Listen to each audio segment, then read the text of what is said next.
GO 36 ప్రకారం engineering కార్మికులకు వేతనాలు చెల్లించాలని సిఐటియు జిల్లా అధ్యక్షులు సిహెచ్ అమ్మన్నాయుడు, శ్రీకాకుళం నగర convenor R Prakasarao, AP municipal workers and employees federation జిల్లా ప్రధాన కార్యదర్శి ఎన్ బలరాం, ఇంజనీరింగ్ విభాగం జిల్లా కన్వీనర్ రాణా శ్రీనివాసరావు ప్రభుత్వాన్ని డిమాండ్ చేశారు.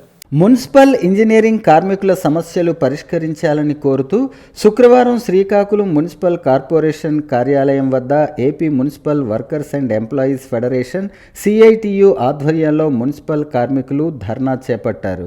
ధర్నా అనంతరం Srikakulam municipal corporation commissioner PVVD ప్రసాదరావుకు వినతి పత్రం అందించారు. ఈ సందర్భంగా వారు మాట్లాడుతూ contract workers regulation and abolition act 1970 ప్రకారం శాశ్వత స్వభావం కలిగి ప్రమాదకరమైన విధులు నిర్వహిస్తున్న మున్సిపల్ పారిశుధ్య ఇంజనీరింగ్ కార్మికులకు పర్మనెంట్ చేయాలని డిమాండ్ చేశారు. ప్రమాదకరమైన పనులు నిర్వహిస్తున్న ఇంజనీరింగ్ కార్మికులకు రిస్క్ అలవెన్స్ చెల్లించాలని కోరారు. పని చేసేందుకు అవసరమైన పనిముట్లు, కిట్లు సకాలంలో అందించాలని, వాహనాల మరమ్మతుల భారాన్ని కార్మికులపై నెట్టివేసే ధోరణి మారాలని, డిపార్ట్మెంట్ ద్వారా వాహనాల మరమ్మతులు చేయించాలని కోరారు. రాష్ట్ర పిలుపు మేరకే గత సమీకరణ ఒప్పందం చేసిన జీవో కూడా ఇంతవరకు అమలు చేయలేదు. అలాగే 12 PRs కూడా ఇంతవరకు అమలు చేయలేదు. 2 సంవత్సరాల కాలం ఉన్న సరళిగులు కూడా అమలు చేయలేదు. అలాగే ఇంజనీర్ కార్మికులకి కనీస వేతనం ఇవ్వడం లేదు. ఒక పక్క ధరలు పెరిగిపోయి ఉన్నా, ఒక ఆరోగ్యం పోలిన హాస్పిటల్కి వెళ్ళాలన్నా కనీసం ఒక ఆరోగ్య పరిస్థితులు పోలిన హాస్పిటల్కి వెళ్ళి 3,000 రూపాయలు 4,000 రూపాయలు ఖర్చు అవుతుంది.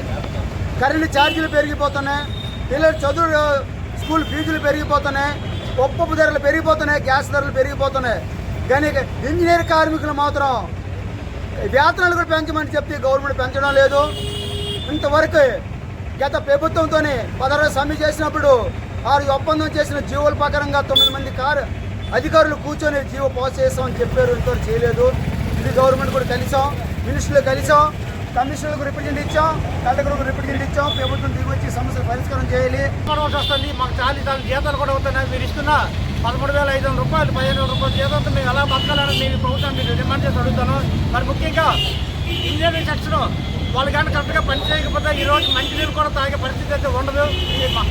కొంతమంది నాయకులు ఇంజనీరింగ్ సెక్షన్లో ఉన్న వాళ్ళు ఏదో డ్యూటీకి వస్తున్నారు కానీ వెళ్ళిపోతున్నారు అన్నట్టు కొద్ది.